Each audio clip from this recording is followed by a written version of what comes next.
Does he have it? Medeiros is going to get it. Haven't got it. He's on the outside line though, going into the fastest corner on the circuit. Surely this can't work. Dominic Ligner has got a sensational run outside line now though for the heavy braking zone.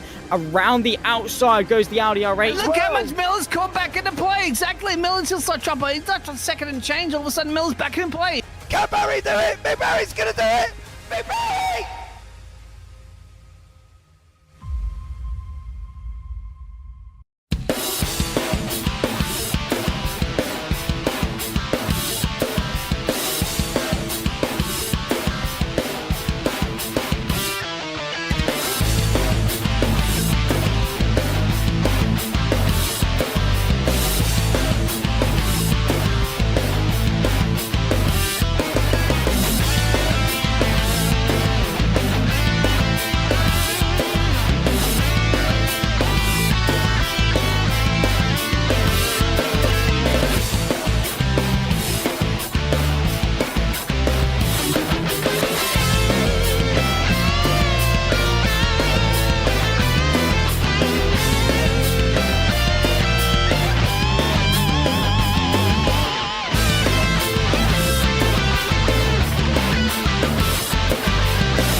evening, ladies and gentlemen. Welcome back to the VMSC NRAS series. We're back in California after our trip last time out at Long Beach to Laguna Seca, a very different circuit, despite us not traveling too far. Myself, Darren Thacker, joined alongside James Parfit up in the commentary box, pushing all the buttons, making the broadcast look absolutely wonderful here this evening. And James, after last event's race at Long Beach, 36 cars around this Laguna Seca could get quite tight, couldn't it?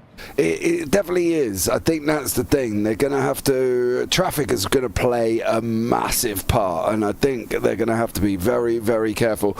Going too wide through the corkscrew? Yeah, don't do that, because it could all just go completely wrong for whoever's in the mix. So they've got a lot to contend with here, and I think it's going to be very, very interesting. Yeah, but of course we'll bring up the schedule first because we're in this first part of the season still. Of course, we've had 3 of our races so far. This is round 4 before we head across to Detroit, which is going to be a very interesting race around the streets there. But Laguna Seca, it's a road course, but it is a narrow road course, and it can be quite a challenge for some of these drivers to face. So lots of challenges awaiting these guys as we make our way through 60 minutes of Laguna Seca, and I think a lot of laps, a lot of times we're going to see the Hypercars lap the GT3s, James. Yeah, they're going to be probably every 5 laps, maybe, than that. Once they start lapping, there's going to be a GT3 on every lap that they do probably after. I don't think they're going to do a lap that doesn't involve a GT3, to be honest. Yeah, it's going to be interesting. But looking forward, we've got lots of slides to get through, don't we? Here is the track at Laguna Seca, the orange zone. You've got to beware because penalties in those areas will be applied a little bit harsher. But you see all around the track. You think down at turn 1, turn 2, the Andretti hairpin, you have that section of the track through 3, 4, and 5 where the corners are a little bit wider. It allows overtaking, but then you get to the corkscrew, and it's going to get a little bit more difficult through there, isn't it, James? It is, yeah. Orange zone right the way up through 7 and 8. As I say, they are allowed to overtake. Penalties are going to be obviously harsher. Lanny Hall and Wayne Garvin found that out in Long Beach. They've both got to serve a drive-through after the green flag. So Lanny Hall, Wayne Garvin, if they're here, will be drive-throughing right at the beginning. Yeah, and Wayne Galvin actually qualified P2 in the Hypercars, but we'll get to that in a bit. Before that, here's the strategy. We're looking at medium tyres, possibly a one-stop, because you can get about 30 to 35 minutes with the fuel. So it's going to be interesting to see how the strategies pan out for the GT cars. Of course, it might be slightly different for the Hypercars, as we might have a quick look at that. Thanks, of course, to Ross for giving these to us. Tyres, mediums and hards, and looking at a 2-stop. Not really going to be able to get to the end on just the 1-stop. And so, a little bit more strategy needed for these hypercars, and maybe if they're trying to push it towards the end, we might see a couple of splashes and dashes. Keys to the race, of course, you want to keep cool. You do not want to be making any rash overtakes. You want to be throwing away a good position, and like it says there, corner exits are critical because, of course, getting your hypercar particularly off the exit of the corner is going to help you set up the move on one of the GT3 cars to make sure you can get yourself around. Here are the standings, though. 3 rounds in, these championships starting to take a little bit more shape. Dan Kirby still leads the way in the Hypercar Pro category with Alec King and Kyle Vasey just behind him. Mike Bell, Franco Alvarez in the top 5 with Ben Kesby, Brian Hall, Adrian Rice and Dan Hunter in the top 9. We move on to the AM category with George Angelidis tied with Jerry Chen at the top there on 30 points. Scar Pope is in third with Diego Rodriguez and Wayne Galvin not too far back. Norm Graff in P6. He's tied with himself, Wayne Galvin and Philippe Ducati on 18. Lanny Hall and Gilles Lalonde are a little bit further back, I should say. 16 points for them with Guillaume Benke and Jerry Hamilton running out the top 10. Jason White, Tom Mountjoy and Ken Scott are the other drivers in that class. Then we look at the GT3s. Mateo Santos and Alicio Neto, the top 2.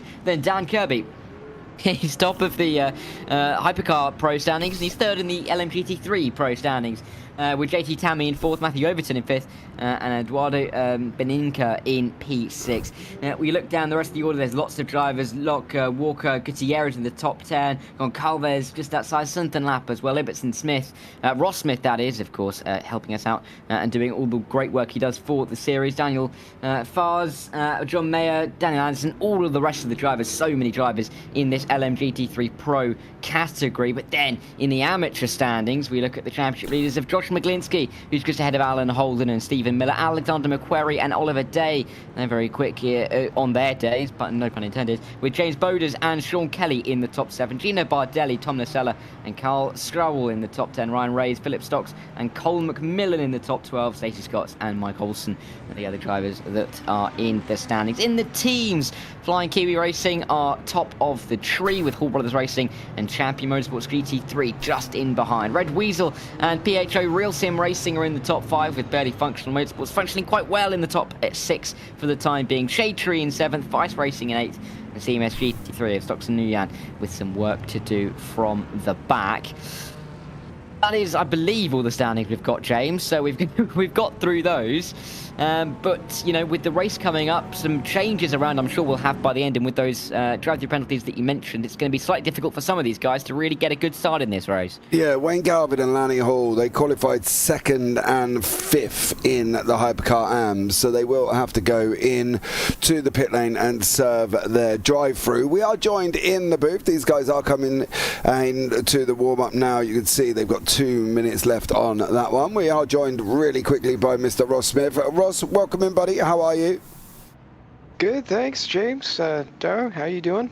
I'm doing well, mate. Not bad, considering. You know what I mean? I'm all good here as well. You know, you've come to have a bit of a chin wag. It have to be a quick one because we haven't got long left due to the extra slides that you've provided for us this week as well. Much appreciated for that one. Ross, what are we expecting from you in the race?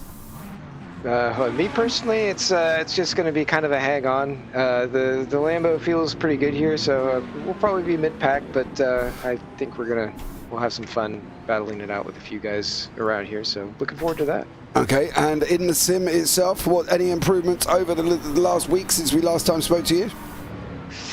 Nothing really present on the surface. There were a couple very minor things that went on in the background, some of it getting ready for Le Mans.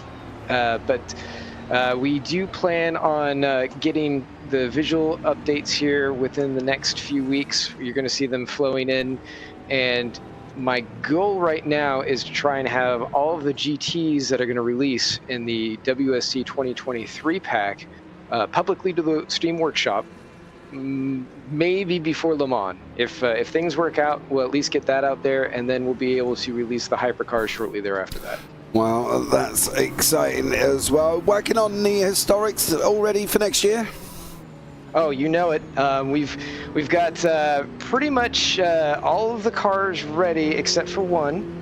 Well, as far as where we have them in some testing, that kind of thing. So we're very excited with the progress so far. You know, we've got a new modeler who's working with us. He's very good, very talented. So we're bringing that in. We're borrowing a couple cars from another modder group that has a few released in our factor too. So we're just pushing them together, and we're putting together a very, very exciting package for the historics next year. And I think that if this year was received well, I'm very positive next year is going to be twice as exceptional. What year was that again, Ross? I can't remember what you said to me. Oh, well, this year we're running 1964. Yep. Yeah, so 1964. Yeah. What was next year? I can't remember. You did tell me. Next year is 2025. Sneaky, that Ross Smith, isn't he? Yeah. Well, one day, Ross, one day we'll get it out of you. Listen, the grid's going to be up shortly. Warm-up's finished, Mr. Smith. Thank you so much for joining us there, buddy. Have a good one, mate, and we'll see how you get on at the end. Hey, thank you. Thank you guys very much for all you're doing to put on a great show for tonight. We'll do what we can to make sure you stay awake in your late time zone you have over there, and I'm sure it'll be fireworks the whole way. Oh, man, have a good one. Oh, one day he will tell me what the historic is. I'll keep trying, Dara, but it's not looking very likely, unfortunately, for that one. So there we go. But yeah, I think this on announcement day. Yeah, he'll tell Paul before he tells me. I'm really looking forward to this. I think this is going to be interesting. We've got 35 cars on the racetrack, so I think overall this could be very, very chaotic, and a lot could be happening here, Darryl. I think we could be in for, well, a very chock full of racing. So nice try there, James. Thanks, Dave. So I gave it my best shot, but unfortunately he's just not budging on that one. One day, you never know. You never know. So yeah, should be good. But yeah, what do you think is going to happen here then, Darryl? Come on, all of these cars on the racetrack. We're at Laguna. It's very, very tough. It's dusty. It's slidey.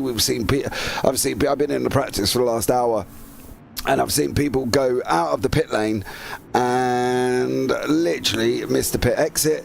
I've seen Alexander McQuarrie go up on the air like he's hit a landmine. So literally just blew up, went up in the air for no reason, going around turn one whatsoever, and ended up on his roof. You know, a lot's going to be happening, but I think it's going to be tight.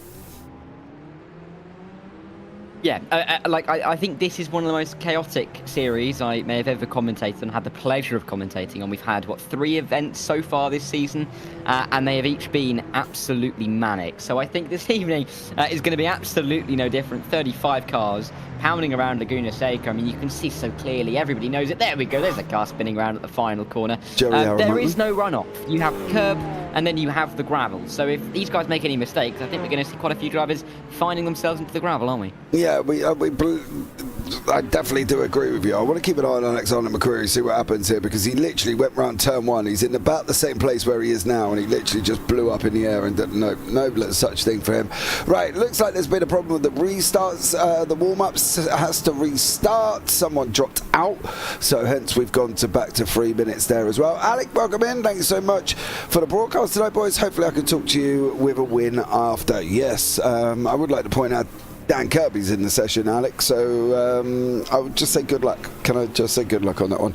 Because I've got a funny feeling it's going to be very, very tough for you, dear sir, on this one as well. But I think Laguna, I don't know how these are going to cope with traffic. I've got to be honest with you, Dara. I think that they could end up making a few errors with traffic. I think traffic's going to play the biggest part out of everything. And we saw last time at Long Beach, didn't we, where some of the drivers, they talked to us afterwards and they said that they were waiting a little bit in behind, they were holding back, trying to really spot the right place to make the move, because you don't really want to hit the walls. Here at Laguna Seca, even though there aren't any walls, realistically, the size of the track is about the same. You have got gravel to go into, so you may not completely wreck your car, but you are going to be finding yourself losing some time, but there's not that physical barrier and that mental block to make you not go for the move. So I do think we're going to see some more ambition in these drivers, particularly in the hypercar drivers, as we're seeing Jason Whited bounce his way over the gravel and pull it into the pit lane. But I think we're going to see a lot of that tonight. I think it's really going to be a case of what won't we see rather than what will we see, because like I said, we've seen it in all of the races so far this season. A lot has gone on, and and there's going to be a lot of room for 60 minutes of Laguna Seca for pretty much everything to happen. I agree with you there. Stacey, where are you this evening? Why are you not driving on the racetrack? I was quite looking forward to seeing you out on the racetrack rather than sitting in YouTube chat, of course. But welcome in anyway. Thank you so much for joining us. I just think that Laguna, with this amount of cars, a 50-50 split roundabouts with hypercars and GT3s, and all I can see is just chaos. And that's no disrespect to anybody that's in the field.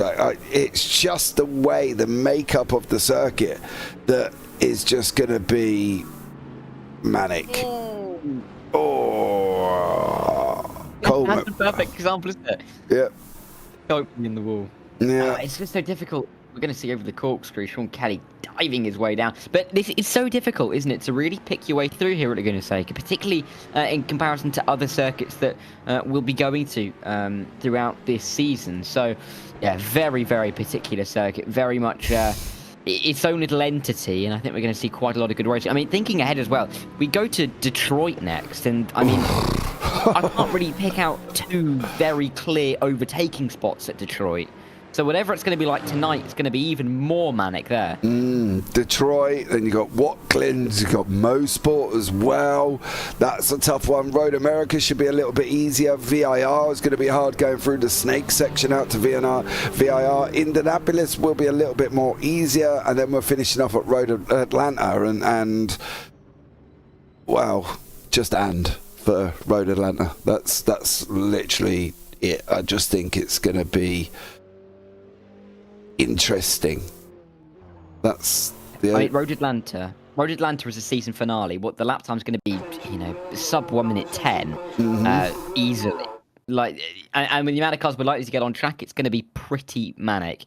And I'm sure it's going to be no different this evening. But I'm very much looking forward to this. I mean, albeit it is 2:42 a.m. here over in the UK for me and you, James. But I'm very much excited for this race because realistically, anything could happen with these cars on the grid. Yeah, absolutely right. The grid is done now, so this should be the starting order for you there. Here we go. Then Alec King is on pole position ahead of Dan Kirby. Those two, can they pull away? They've got Ben Kesby and Adrian Rice in behind, so they won't have the easiest time, but they are your top four for this race this evening. Back on the third row, it's Brian Hall, and then your leader in the AM class for the Hypercars, Norm Graff, with Wayne Galvin, who has that drive-through penalty to serve. He'll likely therefore be overtaken by Scar Pope if he can maintain his position off of the line. Jerry Chen and Gilles Lalonde in the top 10, with Lanny Hall and Jason Whited rounding out the top 12 in the sixth row of this packed grid at Laguna. Seca, we roll on and continue to the first of the GT3 cars. Eduardo Beninca is the leader. Jerry Hamilton just finding himself behind that car, so he might find it a little bit difficult to get off of the line. Max Sontenlap is next, and then we have the leader in the AM category of Alan Holden just in behind. JT Tammy and Alexander McQuarrie follow in the ninth row, and then Johnny Gutierrez and Matthew Overton round up the opening 20 cars. We continue on with Paul Ibbotson and John Ouya, and those two very colourful cars make up row 11 with Ross Smith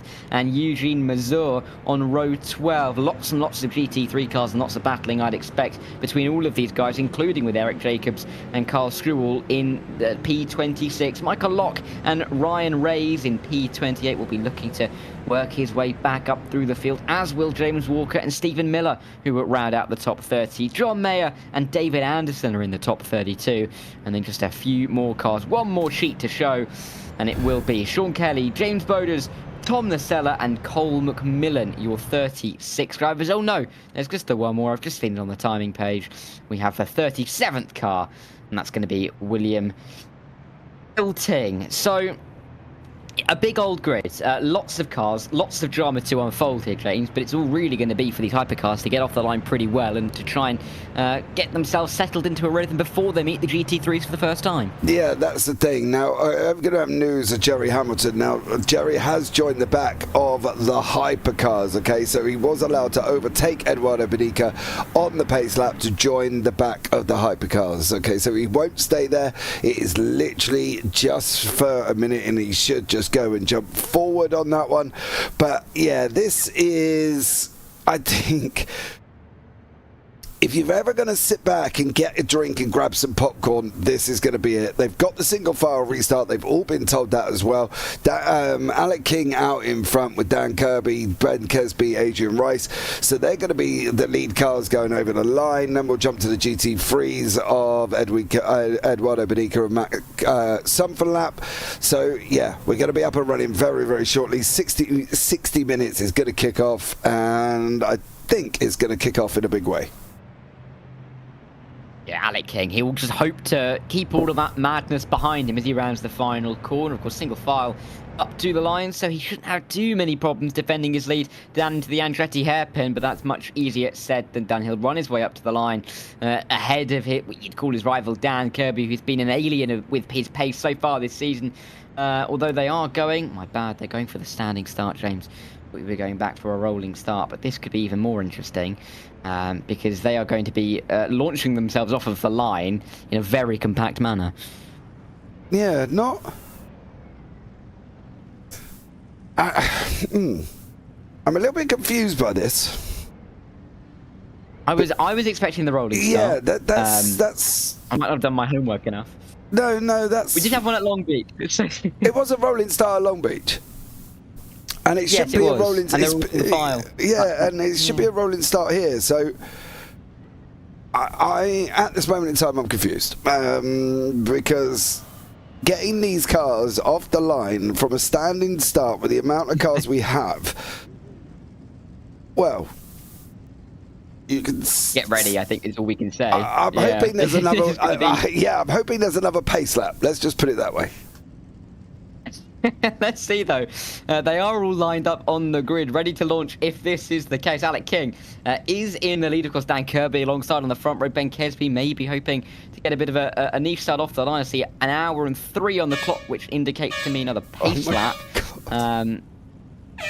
So we'll keep an eye though if they all go off the line at the same time. No, they will go off one at a time. Oh, okay, good. We will have another pace lap. But for a minute there, I really did think we were going to have a standing start, and I'm not going to lie, I was getting excited.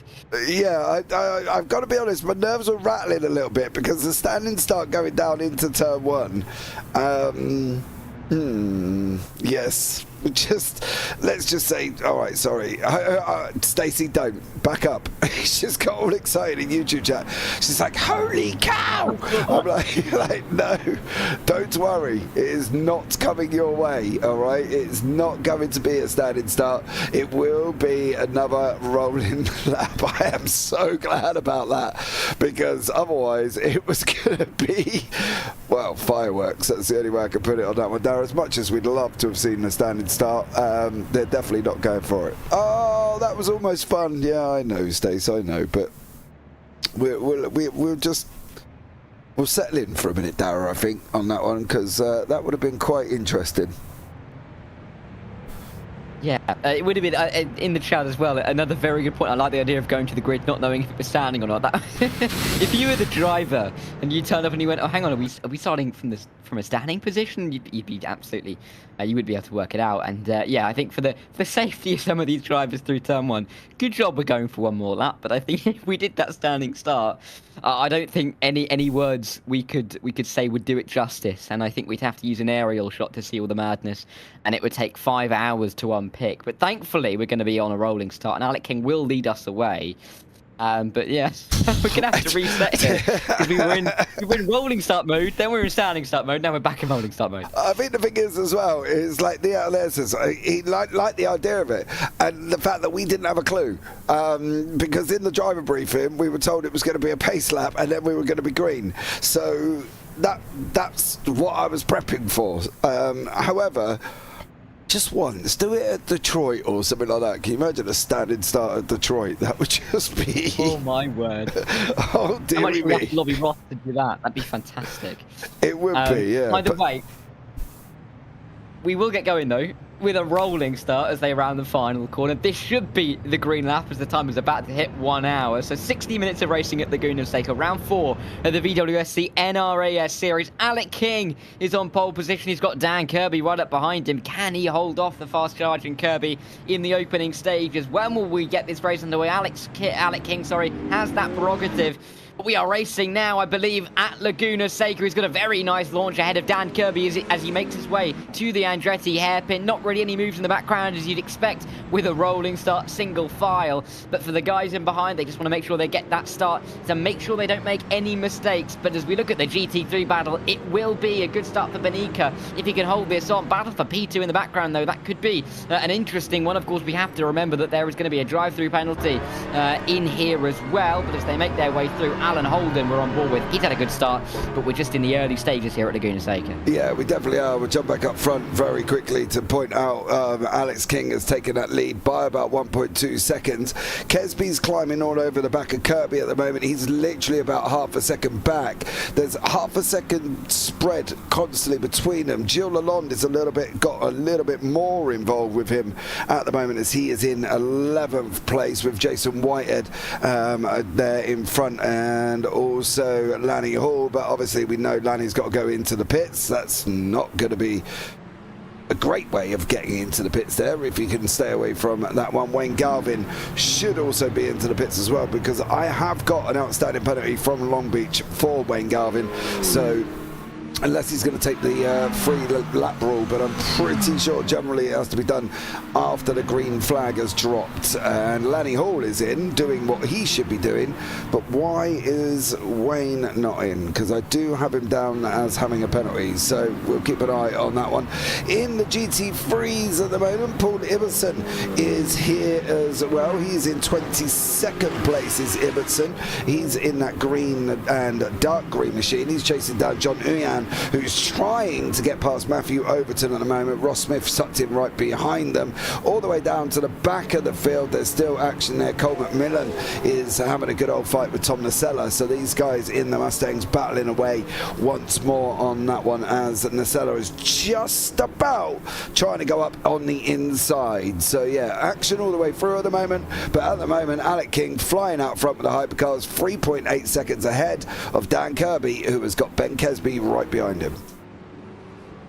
Yeah, and I believe that Alec King is only about 3 corners behind the back of the GT3. So give it 2 laps and he'll be right on the rear, and he will be racing along with those GT3 cars. Dan Kirby, he's not the best of starts, has he?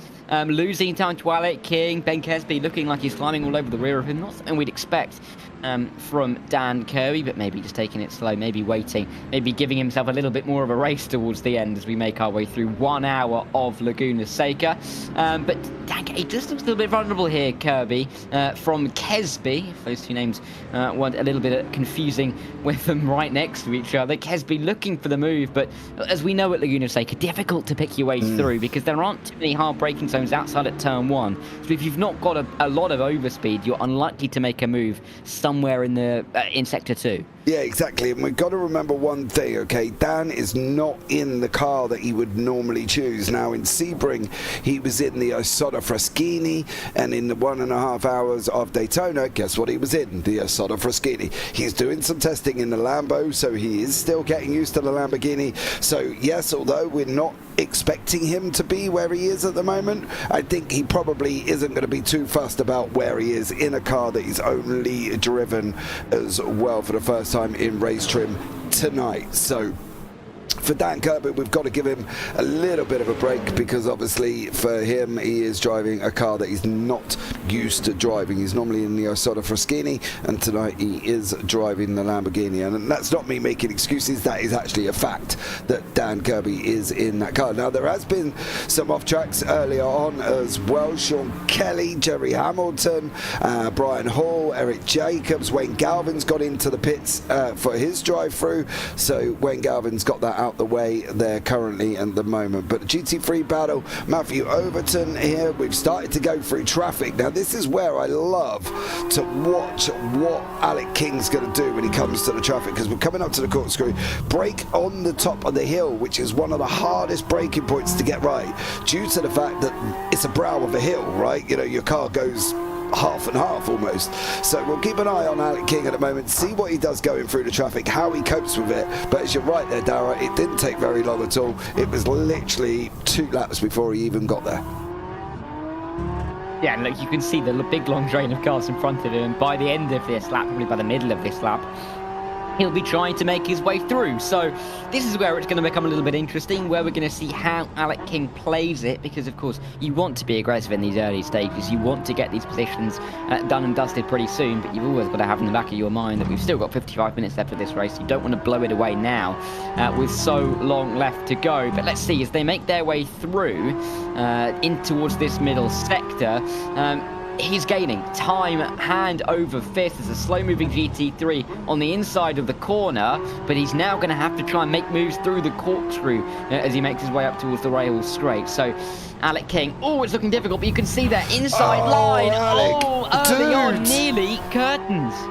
Oh, mate, where were you coming from? That is Jerry Hamilton in the hypercar. I get the urgency to make the move, but I also don't get the urgency to send it through turn 5 where there is not a lot of room going up that hill. If he does this on any of these, oh, Jesus Christ, Mary, Mother of Joseph. I am, like, literally, I swear to God, I've just had a kitten. don't do this, okay? Please don't do this if you're coming through traffic, because I swear to God, if he carries on doing this for the next lap, I will have a litter. I mean, Dan Kirby did gain nearly 4 seconds on that lap to Alec King, so he is clearly losing time in the traffic, but that was some, I think we should call it ambitious sends to try and gain the positions on the opening lap behind these GT3 cars. And when you're thinking that a lap is going to take about, what, 1 minute 15, he's going to be knocking off, 6 laps in 8 minutes, or even 7 laps, or 8 laps in 10. 8 laps in 10 minutes, which means he's going to be doing this about 30 times. You're telling me that he's going to be trying to make these sends 30 times. This is going to become a very long evening, and not a very comfortable one if you're Alec King. But let's see how he plays it through this final sector. Does he go for the inside line again? No, goes to the outside, a little bit safer. But this is already looking a bit sketchy. We were talking about it being a little bit exciting. Maybe the traffic is difficult to get through. I don't think we thought it would only take 5 minutes. Yeah, The problem is, I don't know if the memory of the GT3's washout in... Jesus Christ!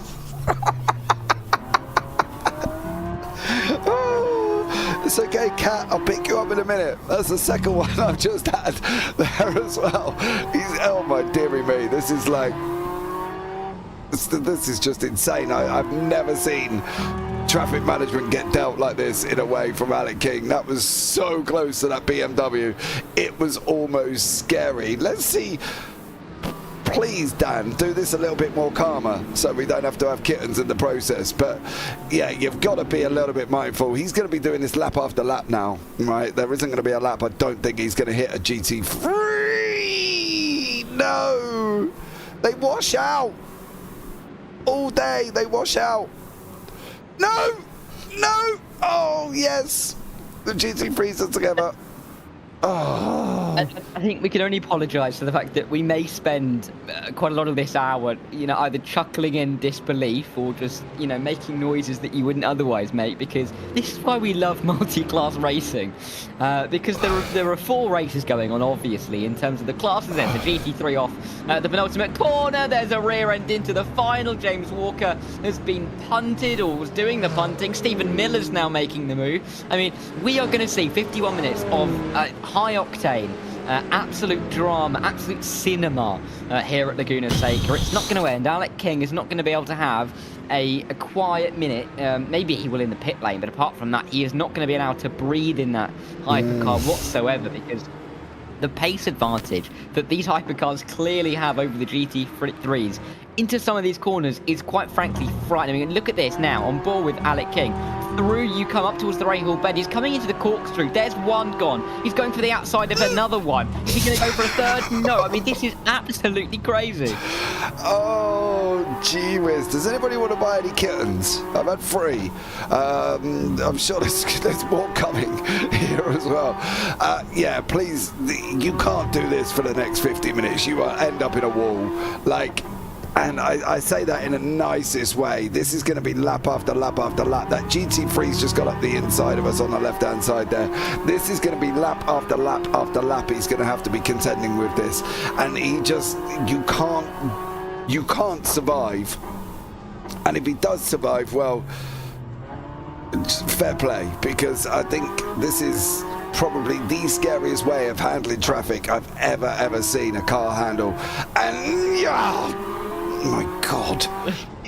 I mean, how in the challenges when you've got to make sure you're careful on the traction, careful on the exits. I mean, we're seeing it there. Alec King, you can see how much traction he had. He's got to be aware of that compared to the GT3s, because a little bit too much, especially if they change tyres and they have that much more traction, pure traction on the exit. I mean, he could be running into the back of some of these GT3s quite easily. Yeah, absolutely.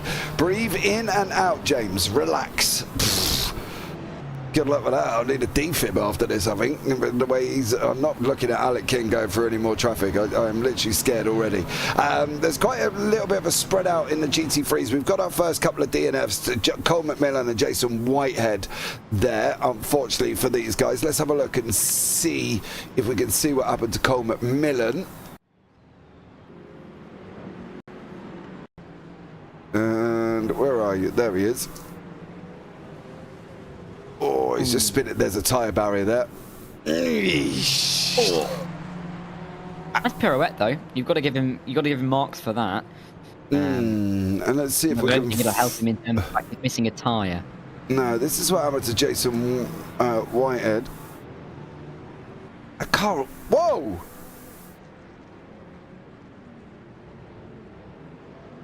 That was bizarre. That was interesting, though. It was like a landmine. What? It just, it's a landmine. There. What? Whoa! I didn't see it properly the first time round. Oh my word. Has he bounced his way off of the curb there? I don't know if he bottoms out and hips a rib.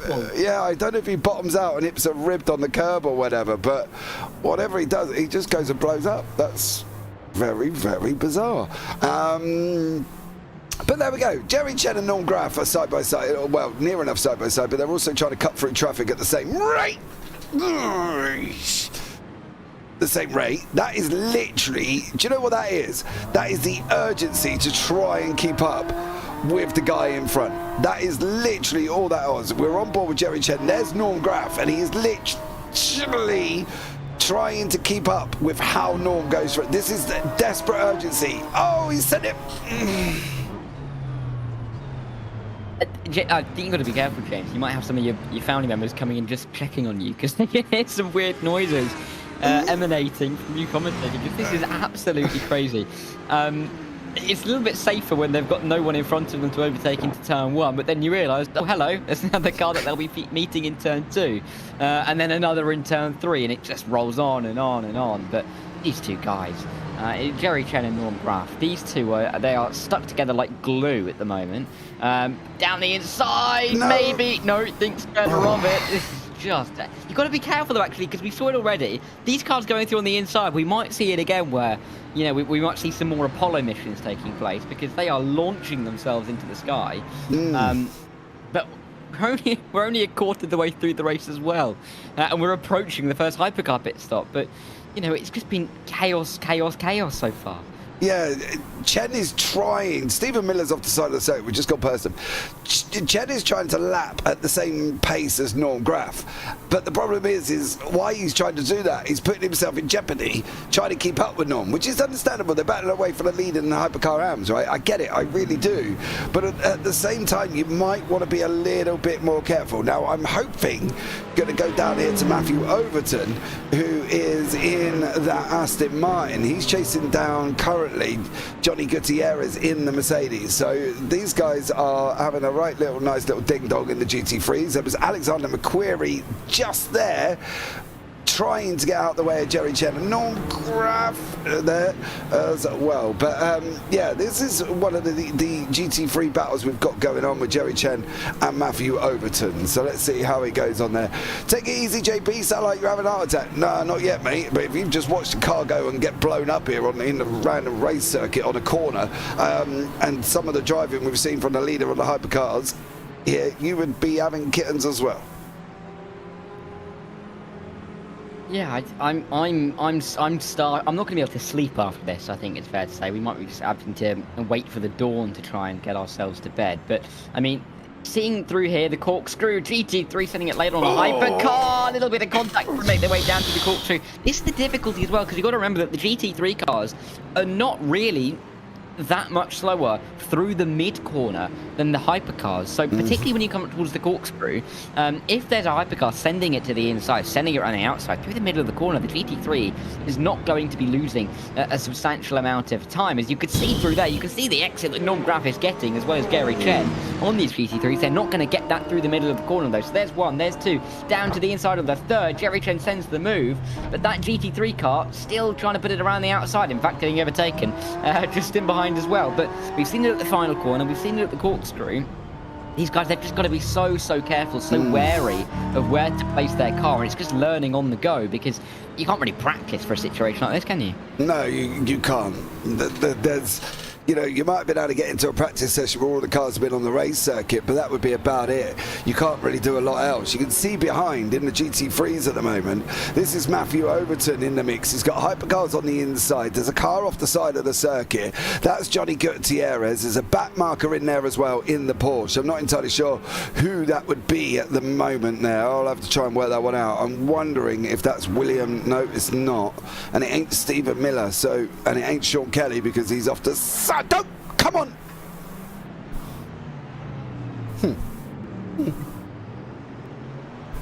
Anyway, it was all fine. It was fine. There was nothing to worry about. Nothing to see here at Laguna Seca at all, guys. You're in for a really boring evening of racing. So there we go. Oh, dearie me.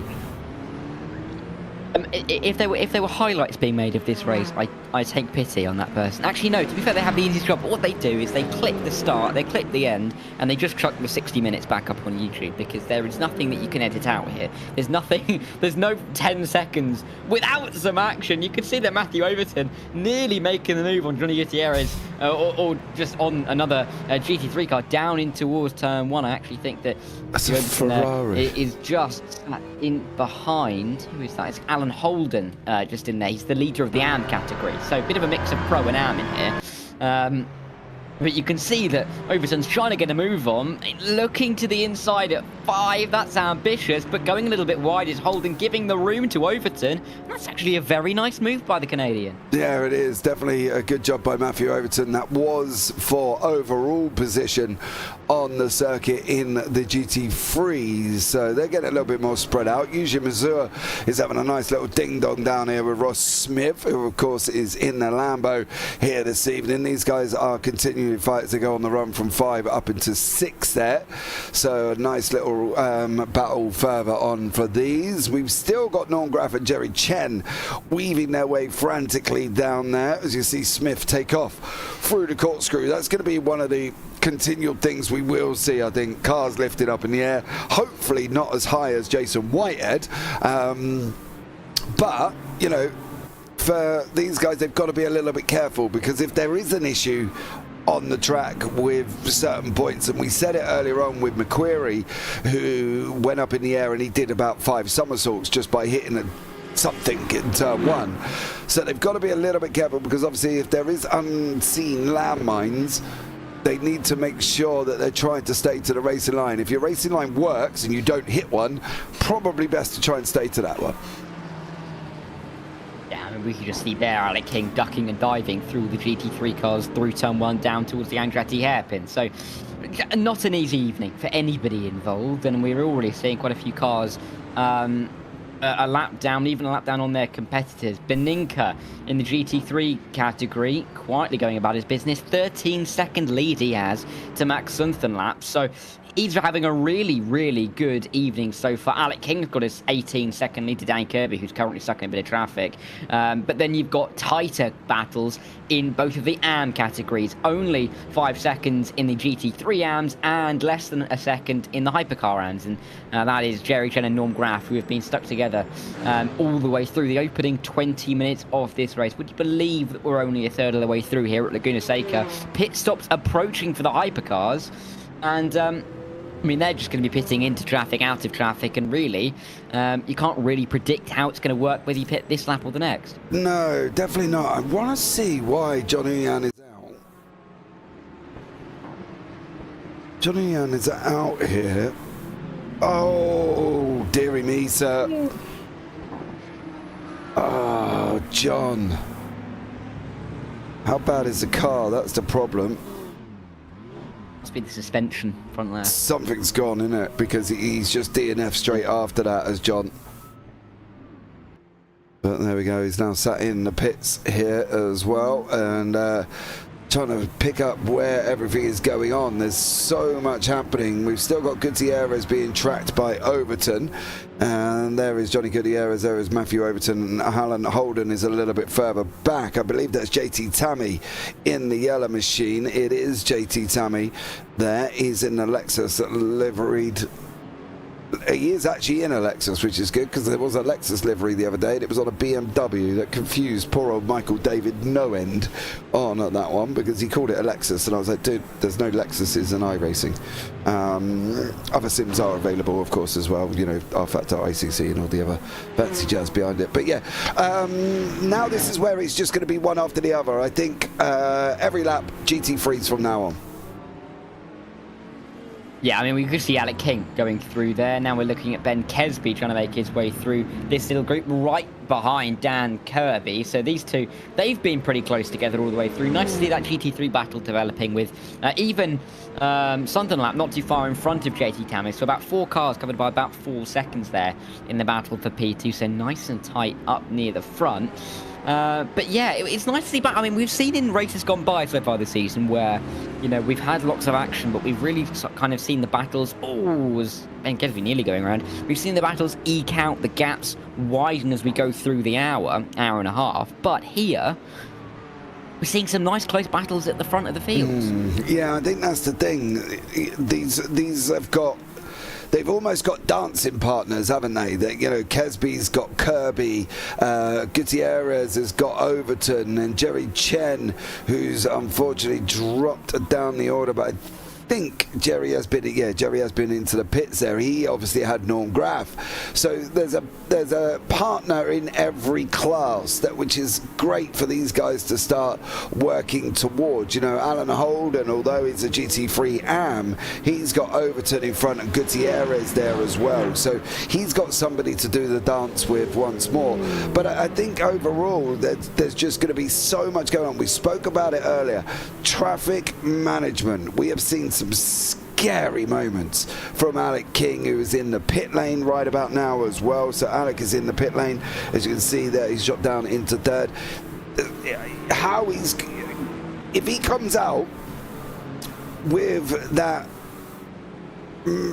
mentality of I must get past every corner, if he doesn't end up in a wall or doesn't end up in some form of spin, I will take my hat off to him, to be blatantly honest, because you can't drive 36 minutes continuously like that. You will be... something's going to happen somewhere.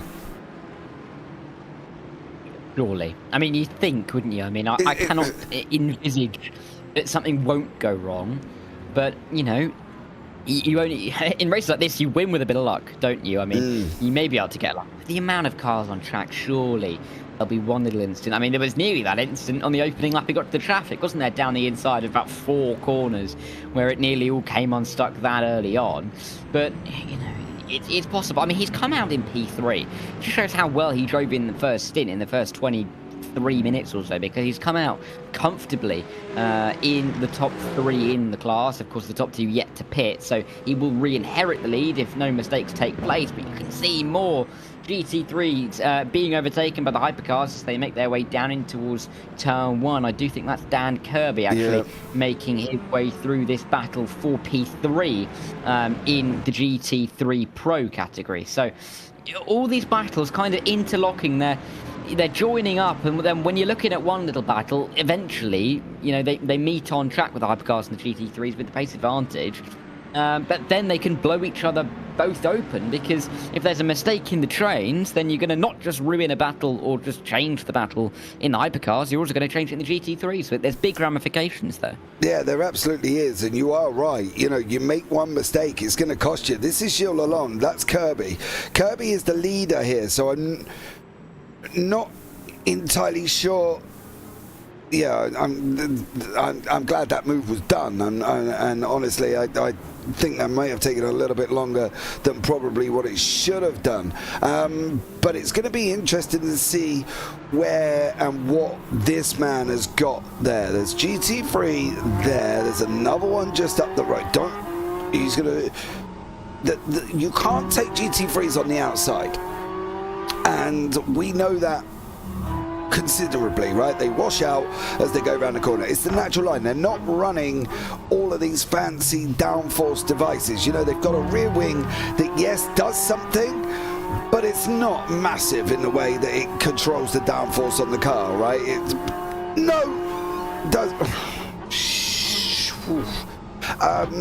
But it does something, and you know, the same with the splitter on the front of a GT3. Again, it does something. Is it compared to the hypercar? It's minute. So they've got to be aware that the hypercar will wash out at pretty much most corners, and it just hasn't got the downforce grip, the bodywork grip to be able to pull the car through. And if you don't believe me, look at the Ford Mustang. It is literally like a house brick on wheels. Does it even look aerodynamically possible that they're going to have that aerodynamics to be able to do it? Absolutely not. It's just too bunchy and it's too blocky, and they're just not going to be able to do it. They've got to play certain GT3s different, and that's what they've got to do, because otherwise they're going to be in a world of hurt if anything happens there.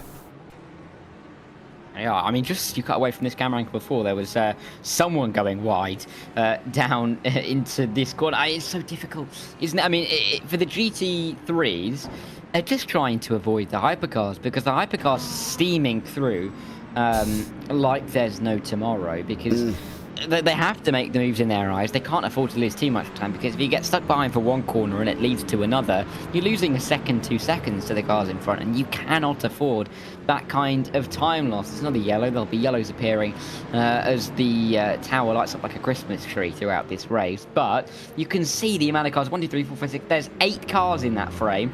And they're all in different fights. They're all in different battles. There's contact there with Johnny Gutierrez, and through comes Matthew Overton. He's taken advantage nicely.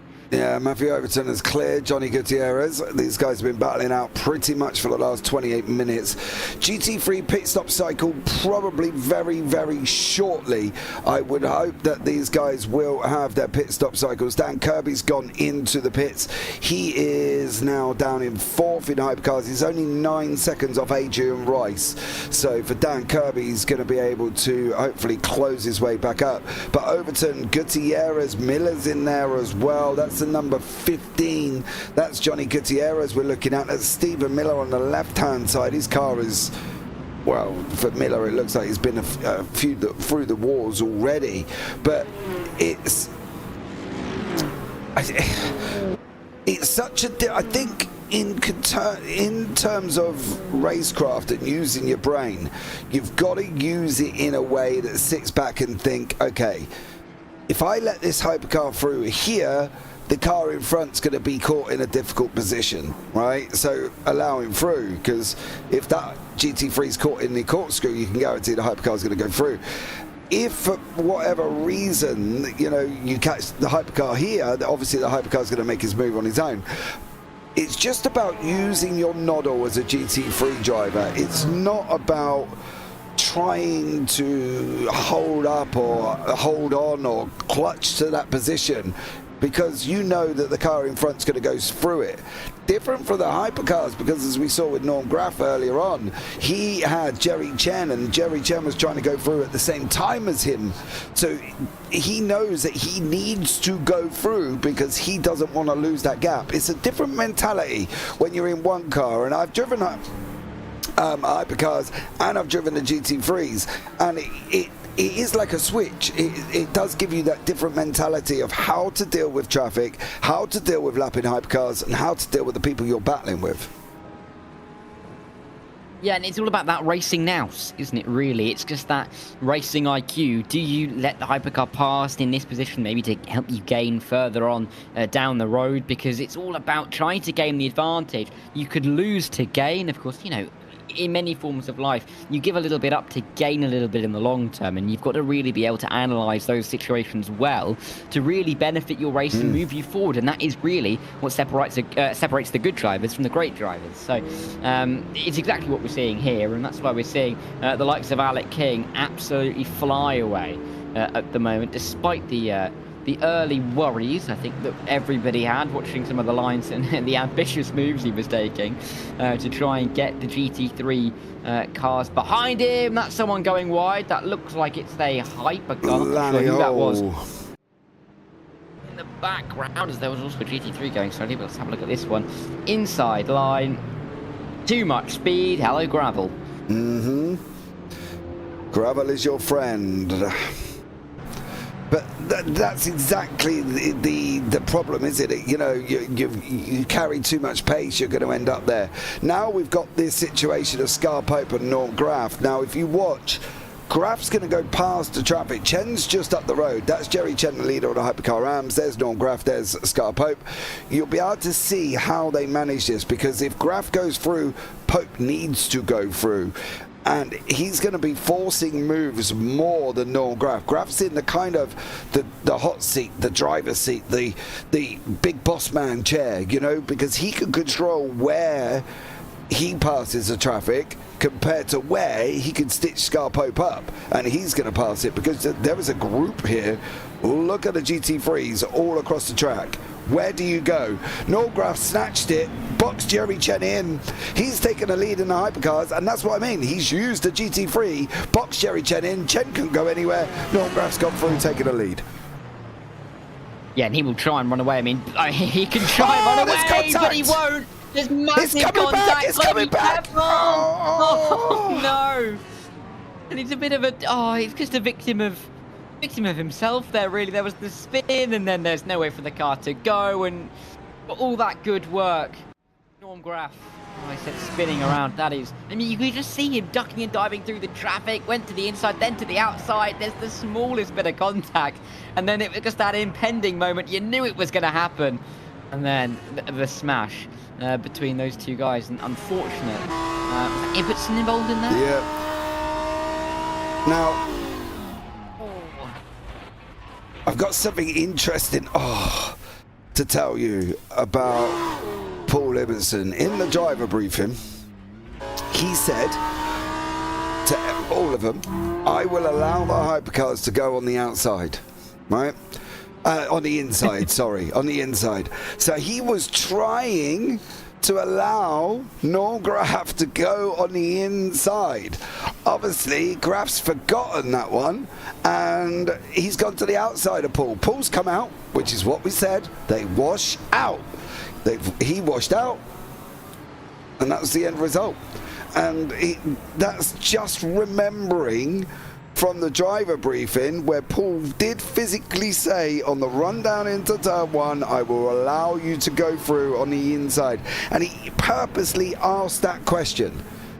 So, where do you place the blame on that one? It's difficult, isn't it? Because, of course, Paul was on the inside line there, wasn't he? Going in, like, it would have taken a big old lift off for Norm Graf to have gone to the inside there, and probably more dangerous to duck to the inside. Paul, I mean, the contact was made, wasn't it? Right on the front end of the car. You'll see it here. You can just see it's just the smallest of clips on the front right to the back left. Oh, sorry, yeah, the back left to the front right. So it's so unfortunate, really. I think it's probably just a bit of a misunderstanding. I don't even know if Ibbotson saw him coming around the outside. There's that much speed. We won't see him from that camera angle. There's that much speed. You can see him appear. And at that point, it's just too late to really do anything, especially with the track moving to the left naturally. Yeah, that's the thing, and it's so difficult. So difficult as a driver to comprehend and which way is he going to go? Is he remembering to what I've said?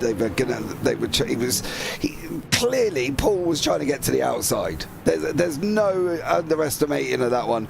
We said about the group of traffic in front.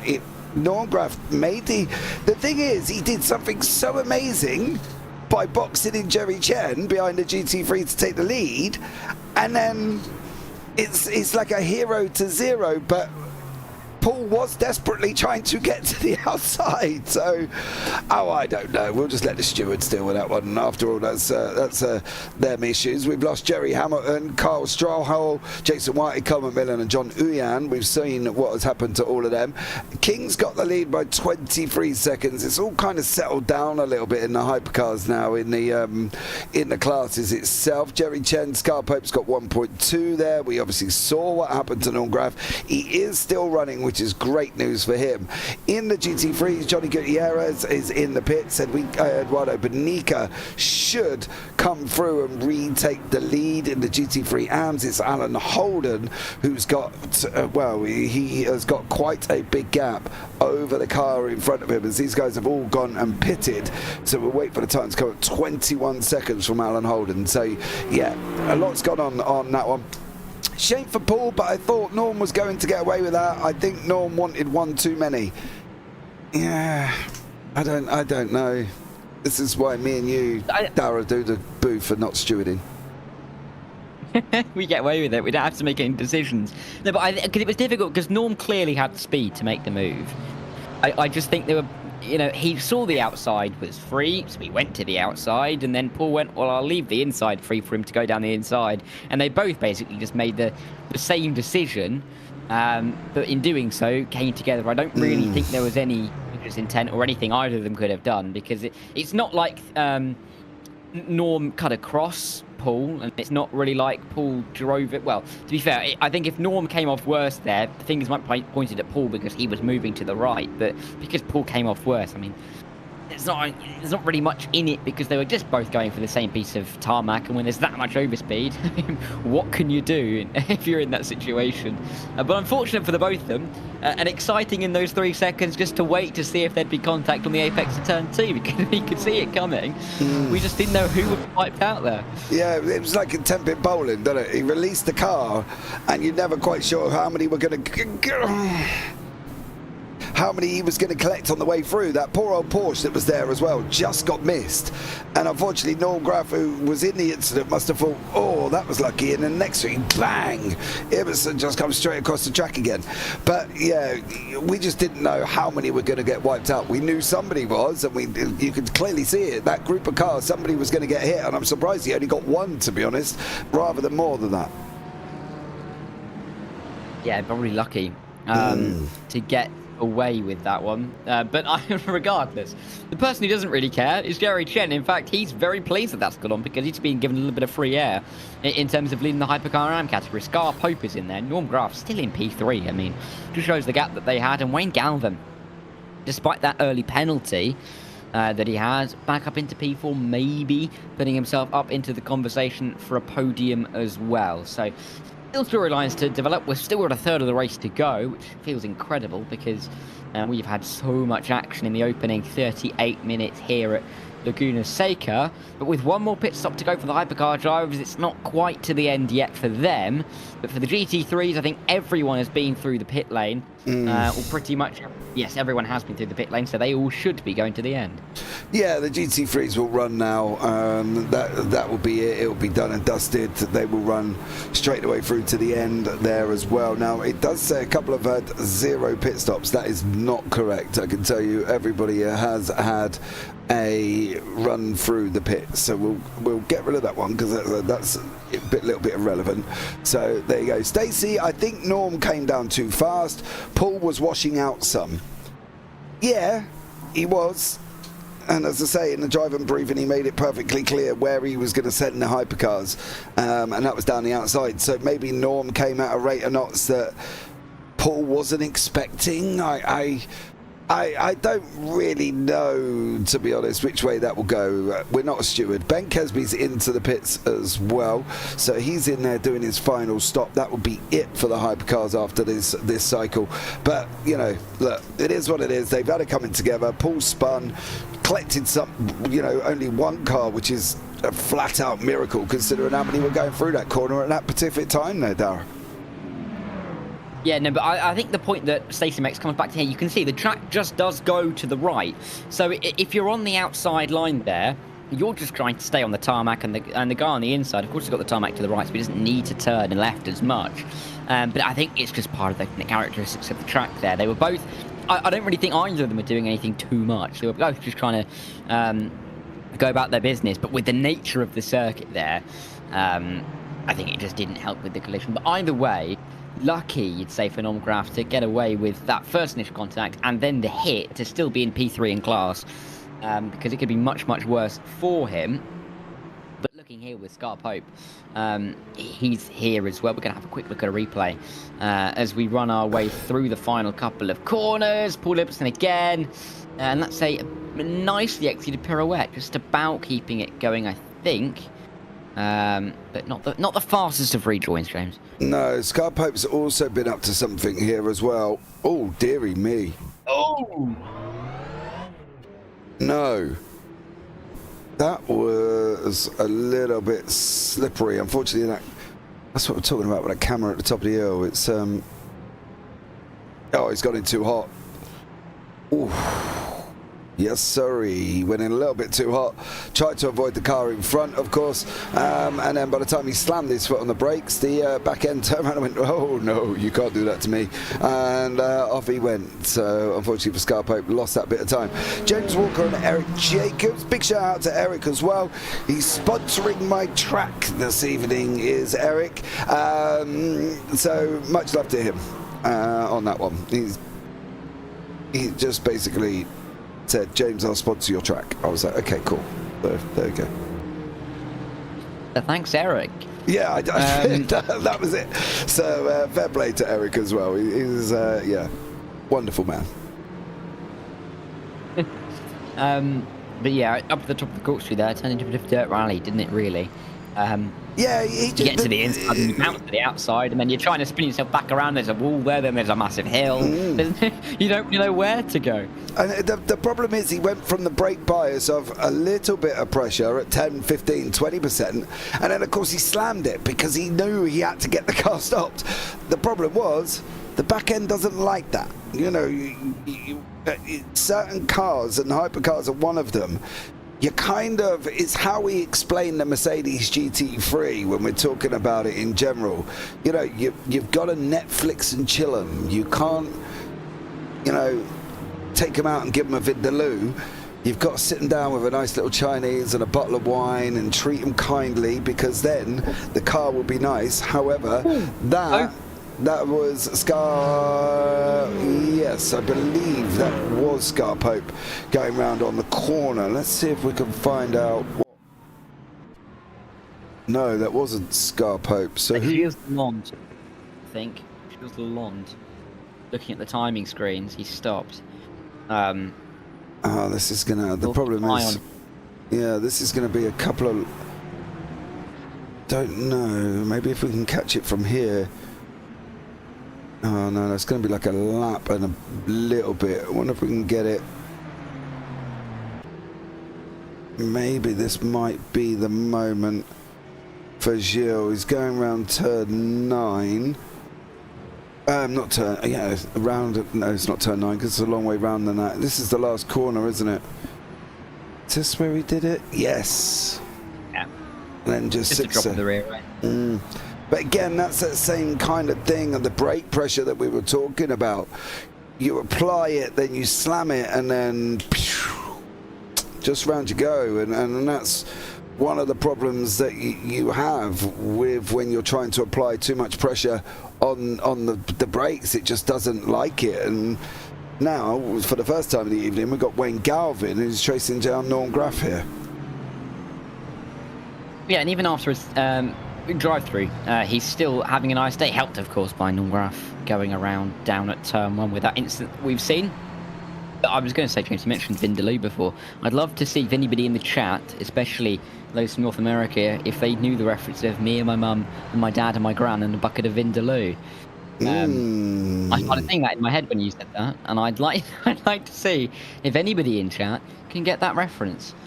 Because they'd get full marks if they can. Regardless, in this battle, Normgraf, Wayne Galvin, this is for P2 in class. And Wayne Galvin, I mean, he has really been shooting back up the order. I mentioned he had that drive-through penalty, recovered well, kept his nose clean apart from that. And despite the drive-through, seems like he's going to be picking up some good points. Yeah, I think he's done really well, to be fair. But then again, we've not really kept track of Wayne, so apologies, Wayne, for that one if you watch this one back. But I think probably by considering where he is, it's possible that he's not had as many issues as some of them.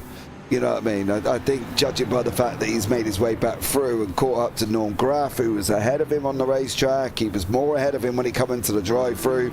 So I'm probably guessing Galvin's not had that same problem that he's had. But there are other pit stops coming, I believe, within the hypercars. Some of them should have already been in, and I think some have already there. Scar Pope's on his way out.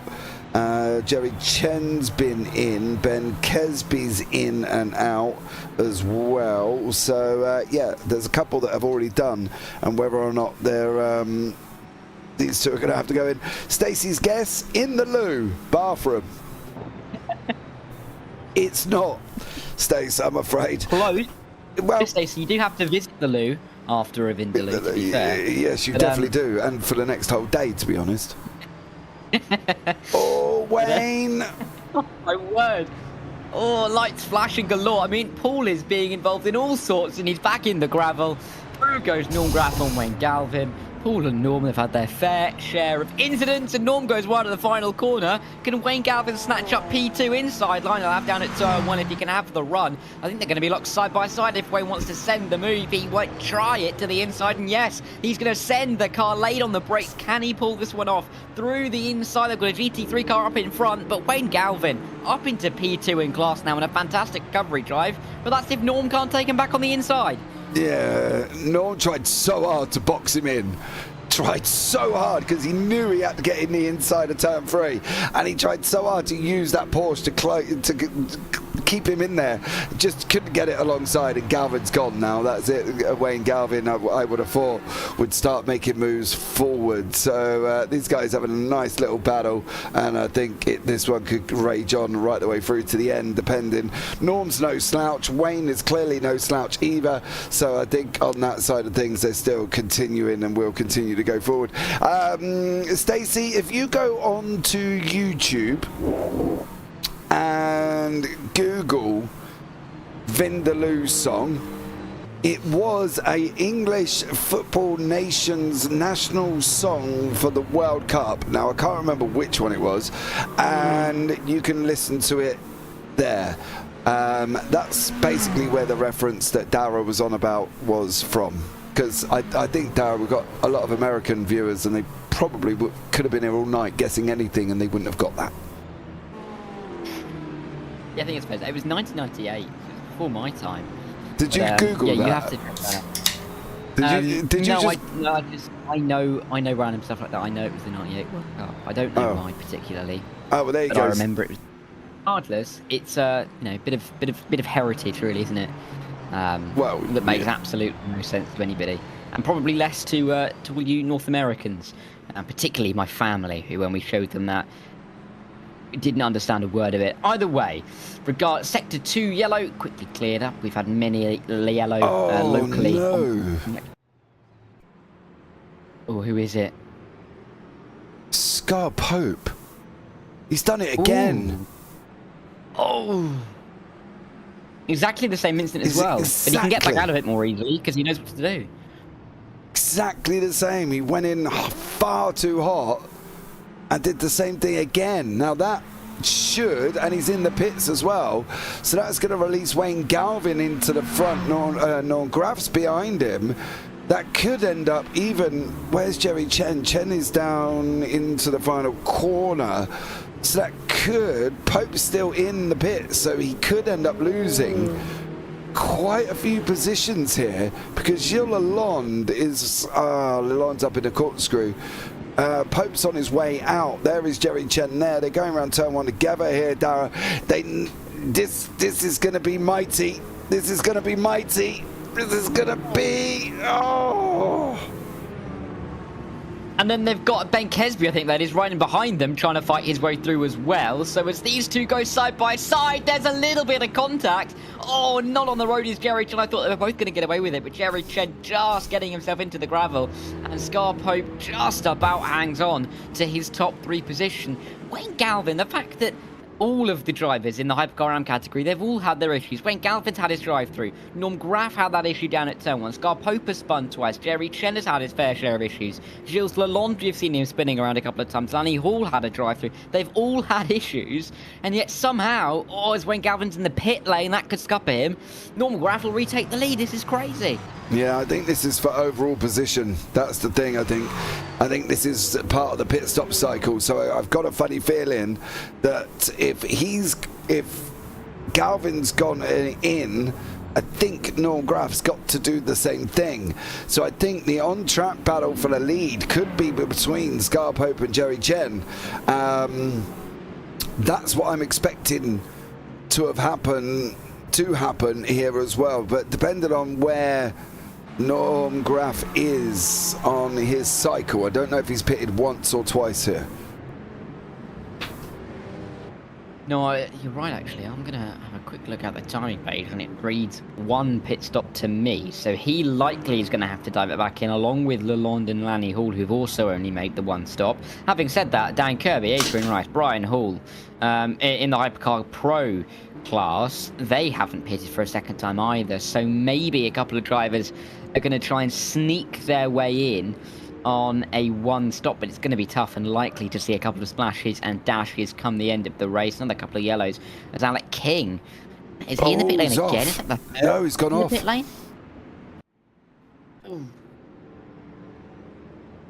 What Look, did we say? Corkscrew inside line. Oh no. What did we say? If he got through the whole race without having an issue with any car at all, it would be literally a miracle. And you can see there, contact with Stephen Miller puts Alec King off the side of the circuit. I don't think there's a camera that I can get above the cars to be able to show you where the contact came from, but as I said, if there was ever going to be contact with Alec King, that was going to be it. This might be a good one if we can keep it there. There it goes up the inside. Stephen Miller, it's just, well, he's got a turn, right? Yeah, I don't even know if he expects him there, actually, Stephen Miller, because it was a relatively late send. And it was in kind of that turning phase where Steve Miller would start to turn and, oh, there's a car there. The difficult really for him to judge the position.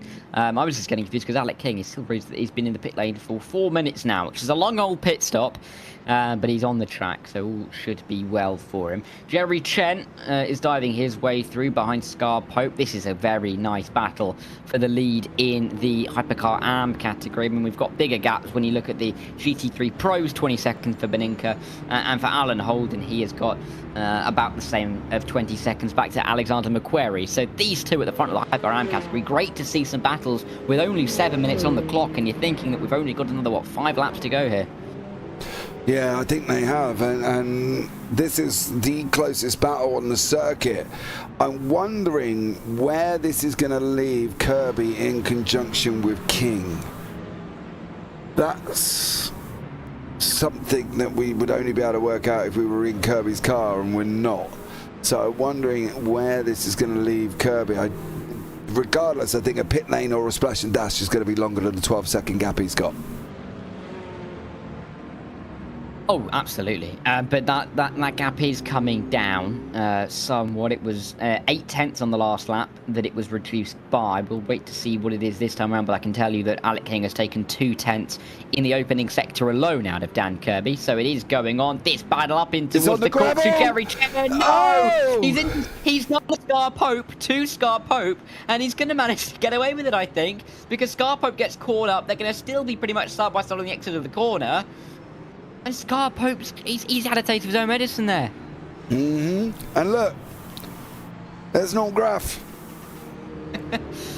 This is crazy. Norm Graf now around the outside, not going to make a move there, surely. And, well, you're going to find the gravel is what you're going to do. And actually, through comes Wayne Galvin. Oh, let's go. So Wayne Galvin's here as well. So the top 4 in the Hypercar Ram category split by a matter of 5 seconds now. Oh, man. Do not take your eyes off this. You're going on the outside again. Norm's got it. Norm's in the car now going, I need to go through, I need to go through, I need to go through, I need to go through. Get out the way! And that's all he's hoping is going to happen because he knows he's... Oh, Norm. Settle down, Petal, settle down, because you get through them cleanly. All the cars in front are doing the same thing. You know, there's Pope, there's Chen, there's Galvin, there's Norm Graf, and if he's got to go through the traffic, they've all got to go do it. Just make sure you can get through cleanly. Jerry Chen's been held up a little bit by that Mercedes.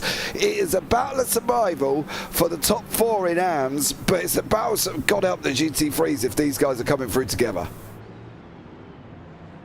Have a look at the driver. Oh, there is a group. There is a group of GT3s. There's a big gap on track actually, which is between Max Sunderlap and Alan Holden. It is an 18-second gap with no cars in it. So it means that the further forward you go, there's going to be clumps.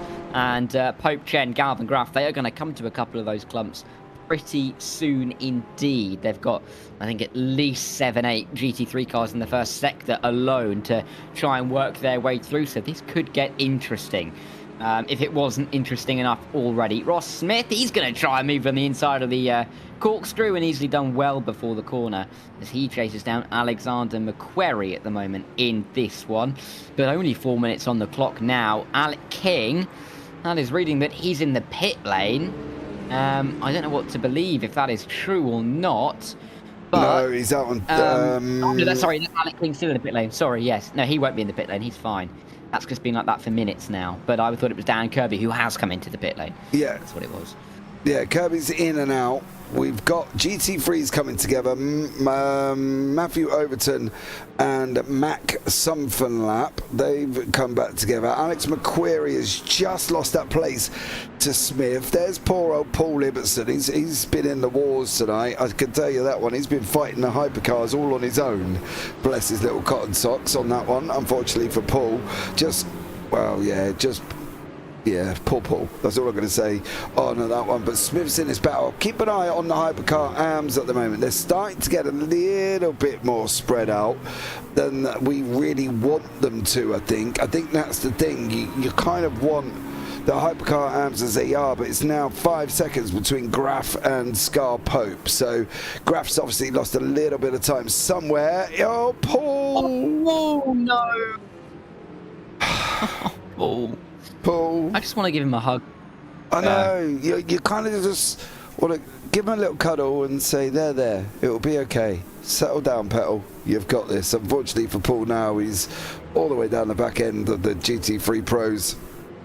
And, clearly losing time. I can tell you now, though, the Hypercars are back together. Jerry Chen and Scar Pope for the lead of the AMS. Yeah, and there's not really long for these two to be battling it out, quite frankly, because Alec King, he is marching on his merry old way. He's apparently been in the pit lane for nearly 10 minutes, but he is winning this race quite comfortably ahead of Dan Kirby. It would take quite a lot for him to be caught, but I do believe we will have 2 laps to go in this one. So, 2 laps for Scar Pope and Jerry Chen to fight this one out, and here are the GT3s. Here is who they've got to get through. And if my eyes don't deceive me, that is Paul Ibbotson again. It is, yeah. It's a very recognisable livery. If you want your car mentioned on a broadcast more than anybody else's, make it bright. Make it bright and beautiful. We recognise them. Livery. Yeah, that's the thing. We do recognise liveries because that's how we have to... You know, let's be real, right? We can't always read the numbers, and then we've got to read the number and look at the timing tower and see who that matches up to. We do go by liveries, so if you want your livery noticed or you want your car noticed on any broadcast, in any league that you're racing, make it bright and beautiful, and I can guarantee your name will always get mentioned because just that's the way it is. Scar Pope's made a mistake. Here comes Jerry Chen.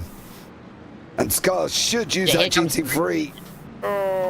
Oh, he's done it again! Oh no! He's done it again! Third time's a charm, and that could be the one that sends him out of contention for the race win. But he's put Jerry Chen off. Galvin! Here comes Wayne Galvin. They're going to have one lap to go. Jerry Chen's off.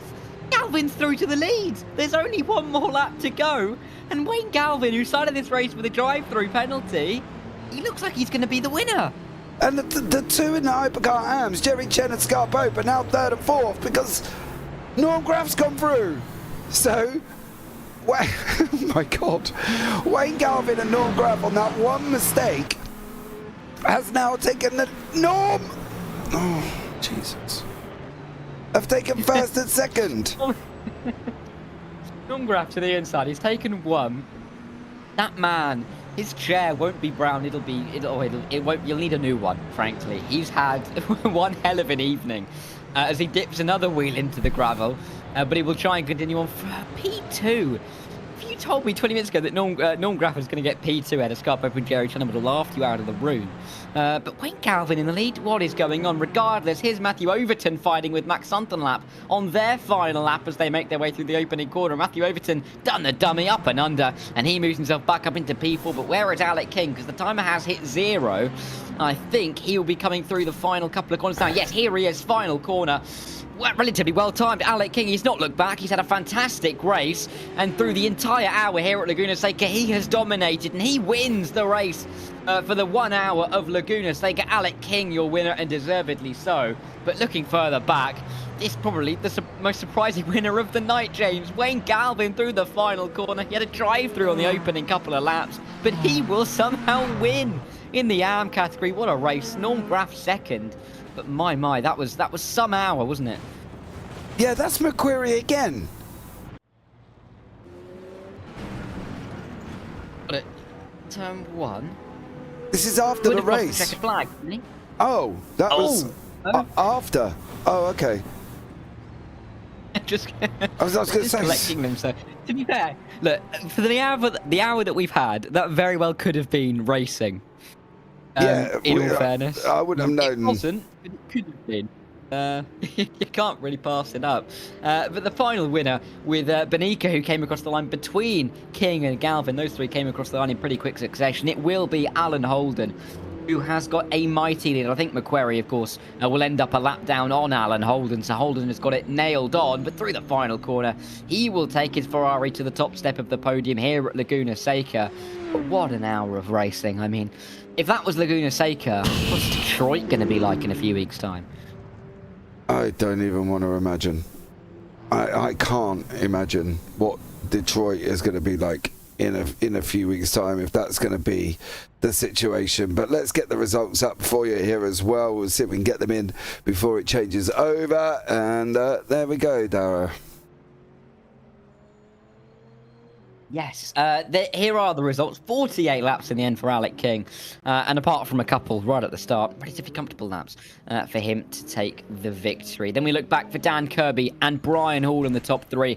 Adrian Rice and Ben Kesby in the top 5. Then it's your Hypercar AM winner, Wayne Galvin in 6th and Norm Graf in 7th. Scar Pope, Jerry Chen and Jules Lalonde ran out the top 10 as they continue on the AM battle. Lanny Hall finished in P11, P6 in class. P12 overall is the first GT3 car, and it's Eduardo Beninca who had a very comfortable race in the end, winning against JT Tammy and Johnny Gutierrez after quite an interesting battle between some of those guys. Matthew Overton came home in P15 and Max Sunderlap in 16th, with Alan Holden, the GT3 AM winner, finishing P17 overall. Michael Locke, Eugene Mazur and Ross Smith ended up being 6th, 7th and 8th in class, rounding up the top 20, with Alexander McQuarrie and Ryan Reyes rounding out the top 3 in the GT3 AM category. We then look back to Eric Jacobs, James Walker and David Anderson in the top 25, and then our final real finishers on the racetrack, James Boders, Paul Libertson, who he went to hell and back in that race. John Mayer in P28. Sean Kelly and Tom Nacella round out the top 30. And then our only 2 other finishers ended up being Stephen Miller and William Schlinting. Great name that, in P32. And then our non-finishers, Jerry Hamilton, Carl Screwall, Jason Whitehead, Cole McMillan, and John Uyan in the end. But, oh my word, what a race. that ended up being, James, and an hour where we didn't really know where to look, and often where we did look, there was something else to look at the same time. Yeah, there was just so much going on, right? And we obviously were trying to catch everything, and sometimes it just doesn't always work out like that. But I think at the end of the day, it was just action-packed, wasn't it? And that was the problem. It was just absolutely action-packed all the way through. I didn't really know what was going on. There was bits of everything happening, and it was just absolutely manic. So I loved it. I don't know how you felt about it, but I quite enjoyed that. It was just a very, very busy one for us up here in the booth. And it was busy for the drivers, believe me. Oh, hello, Matt. How are you? I'm doing good. I've got the 4 winners waiting to come in. I just wanted to say that I was really impressed as the race organizer with the way that everyone behaved on track. A lot of really close racing. The hypercars showed a pretty good degree of patience given the nature of track, and just fabulous. I'm glad that you didn't know which way to look because there was stuff going on everywhere.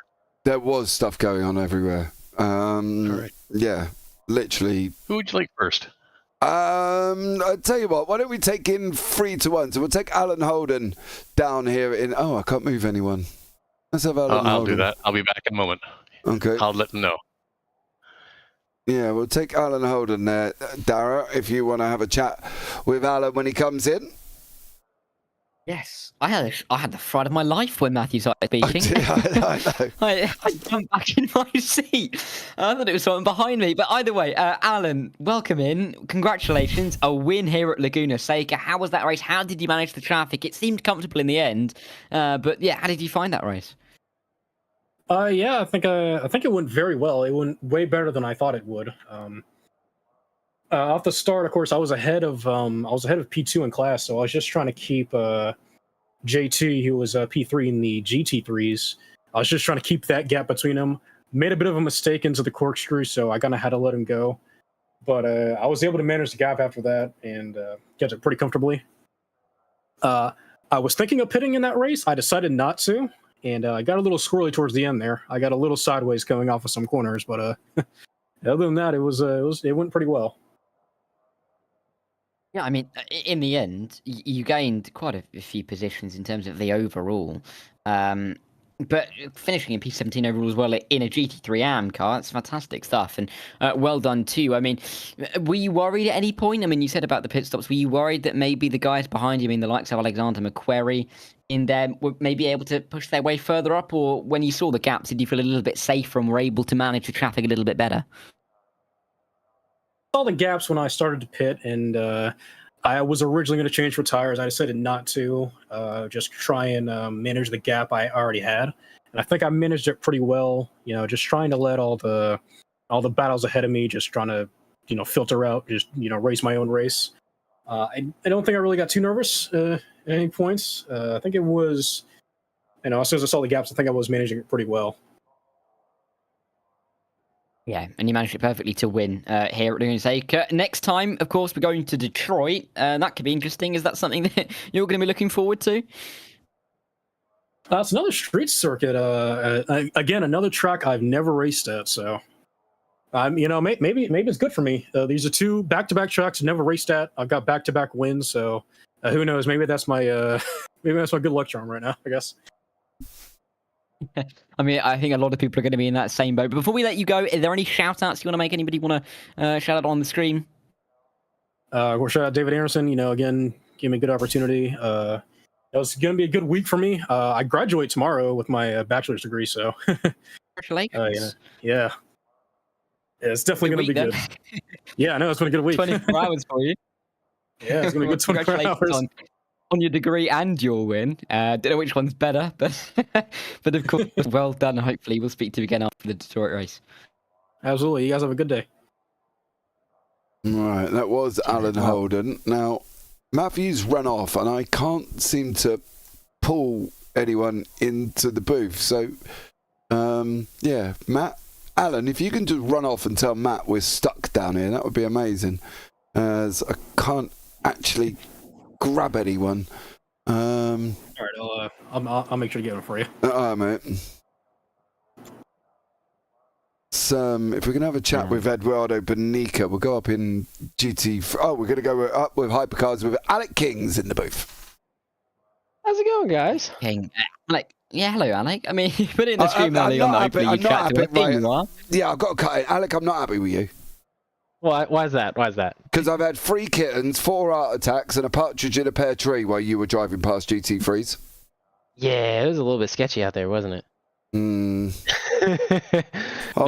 opening lap where you caught the GT3s, you made the send down into turn 6, I think it was, then into the corkscrew, then into the fire. I mean, how scary was it? It's a little scary for sure. But I've been racing enough with some of these guys that you definitely can read people and can understand. And I will say, GT3s were actually very courteous this race. Very courteous with setting everything up, and so I have a lot of respect for them for that. But yeah, no, you really had to try and send it, just to try and pull as much of a gap as you could to the cars behind. Like when you've got Dan Kirby behind you, you do whatever it takes to try and get a lead. But no, just trying to stay consistent between all them and everything. Yes, you do have to make a little bit risky moves, but those passes and those moves are what make you up the time. So to take those couple risks, sometimes you got to just hold your breath and let Jesus take the wheel. But I mean, as the race went on, you kind of worked your way through it a little bit better. You learned where you could make the moves a little bit easier. I mean, did you feel comfortable towards the end because you had that big gap behind you to the others? Did you feel comfortable at any stage, or was the fact that you never really know where the GT3s were going to place themselves and if you could make the move or not? Were you always on your toes? So with the GT3s, yes, you definitely had to be a little bit more patient. But truthfully, at the end, I was more worried that Kirby was going to try and do this on one stop. So as we got closer to the end, he had about 7 seconds on me with like 5 laps to go. And I thought, there's no way he's going to do this on one stop. But I was kind of scared because he's Dan Kirby and he's awesome.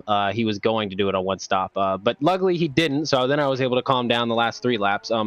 But truthfully, no, like I didn't really get too flustered, too worried about in between the GT traffic. They were all very courteous, very respectful, and I tried my best to be pretty respectful. Yes, you got to make some dive bombs and everything, but there wasn't really any wheel-to-wheel contact between any of them. So, yeah, you put yourself in a sticky situation and you got to make people uncomfortable, but luckily there were no incidents or anything, so we were able to come out strong and still get the win.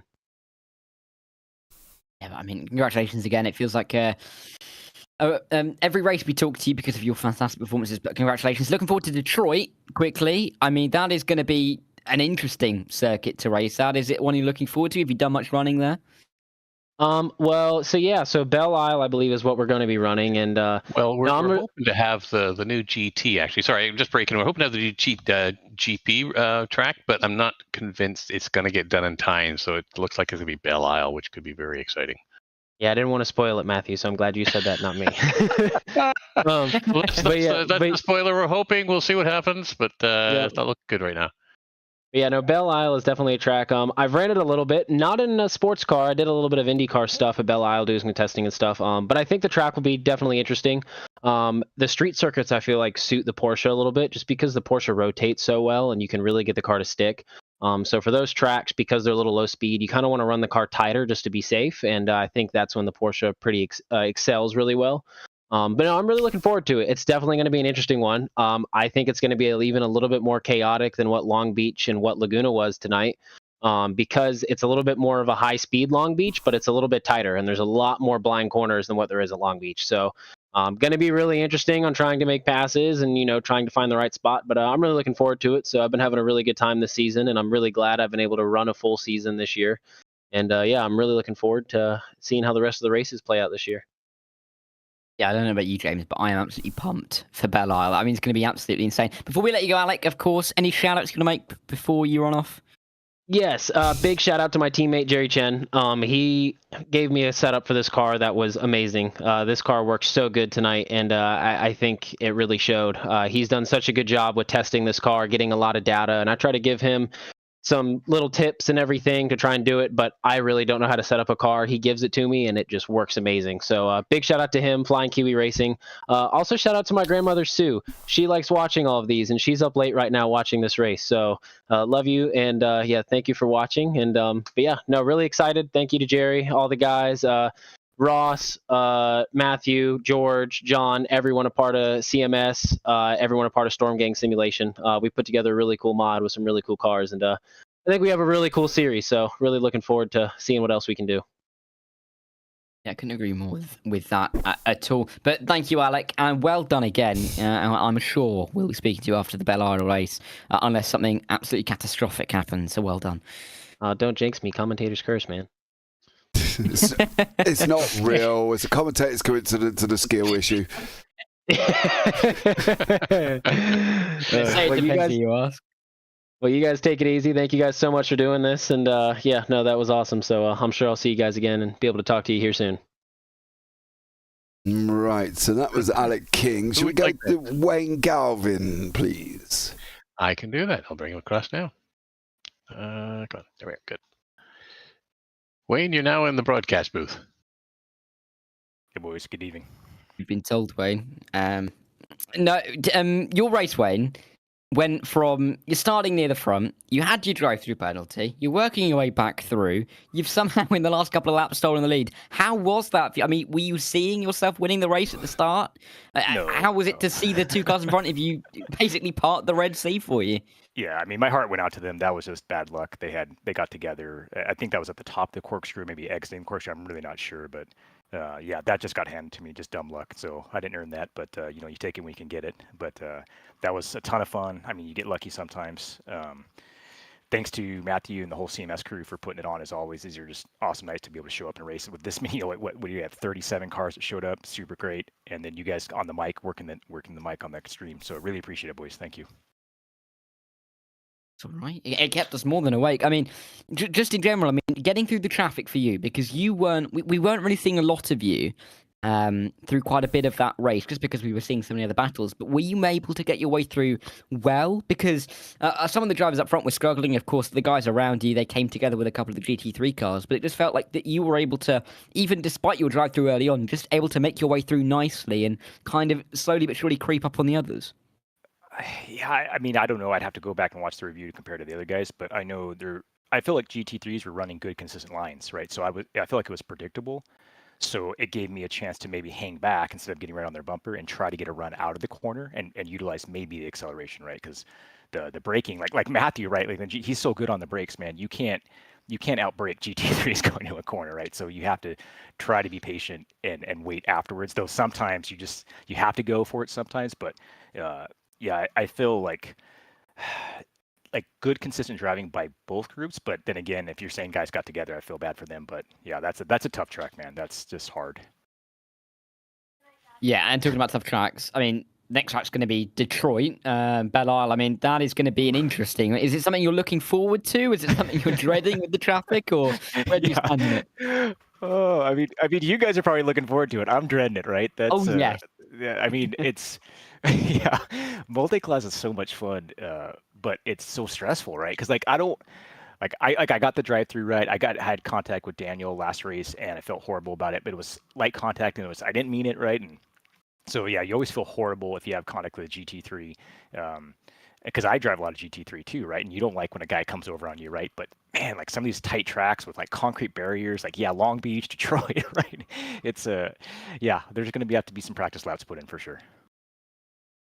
Yeah, and like you said, I don't think, James, we can't wait for that because there's going to be a fun hours worth of racing. But Wayne, before we let you go, is there anybody else? I know you said at the start a little bit, but anybody else you'd like to shout out on the stream before we let you go?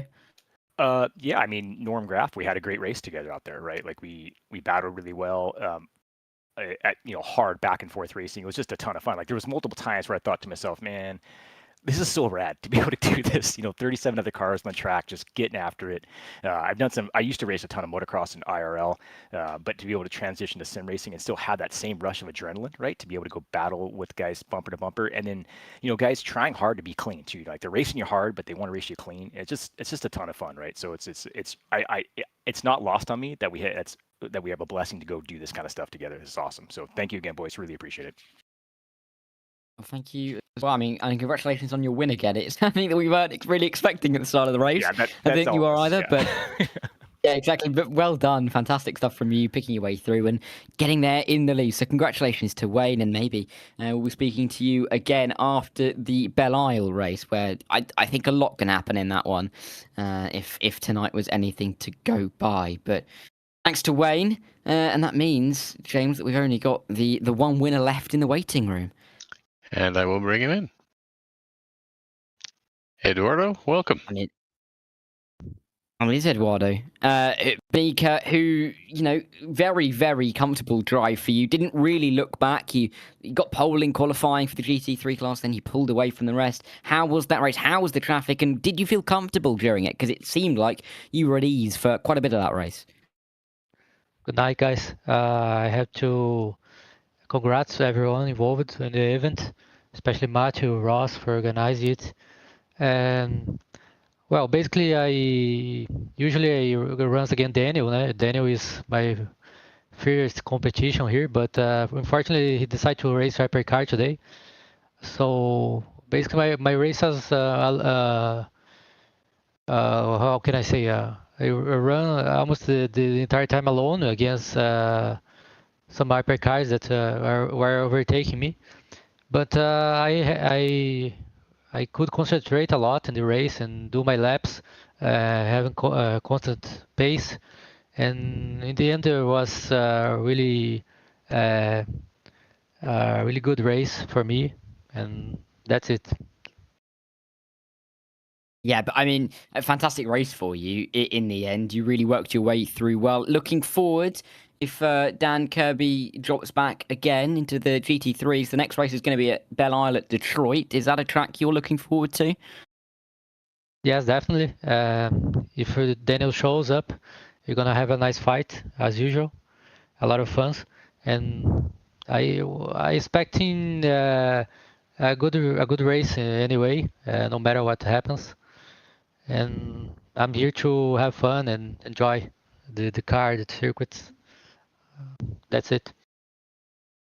And you're clearly enjoying them because you are doing so well. And congratulations to you. We really appreciate you speaking to us. But before we let you go, is there anybody that you'd like to give a shout out to on stream?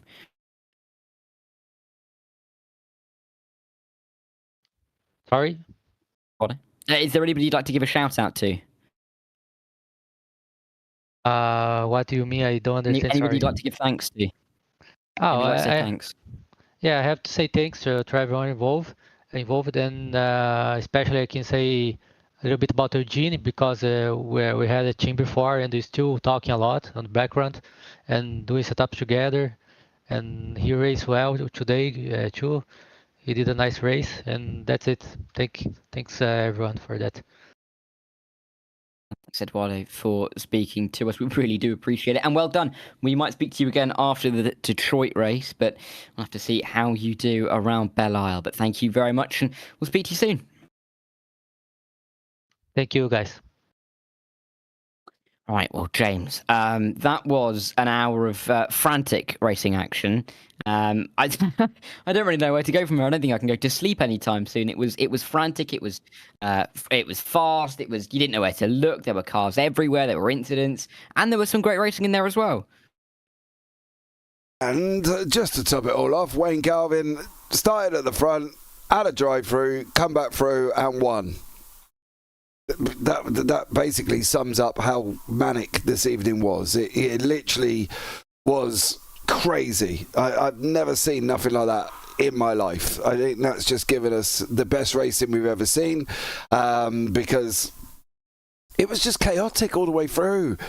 You know, everybody at some point had an incident with somebody somewhere on the racetrack, and I don't think there was probably one car that's got its whole livery still in contact and still in one piece. Somebody has got a wall scrape, a bit of a car left on the other side or something, because it was just so chaotic. But I've got to be honest, probably the best race I've commentated on ever. Yeah, I very privileged to be able to commentate on this NARS series, despite the fact that it is 4 a.m. here. I am not begrudging that fact whatsoever. It's been a fantastic evening racing, as it always is, on the VMSC NARS series. Big thanks from ourselves to everybody involved in the making of this series. Of course, fantastic as always. Matthew Overton, Ross Smith, just to name a couple. Of course, everyone behind the scenes. making this series what it is, and all of the drivers that turn up as well, because we really do get treated to some fantastic racing. And talking of fantastic racing, next time, as we've mentioned, we're at Belle Isle. I don't know if it can get much more exciting than it did here this evening, and I'm sure if any track can produce it, it'll be Belle Isle. But you're going to have to wait a little while before we make our way over to Detroit, but it's not a million miles away, as we're only going to have to wait another 3 weeks before we roll into Detroit. But from myself, Darren Thacker, and James Parfitt as well, we thank everyone who has been involved, and everybody in the chat as well, everybody who's been typing along, keeping us company in these early hours of the morning. We will see you next time when we roll over to Detroit in 3 weeks, but from us, for now, it's a goodbye.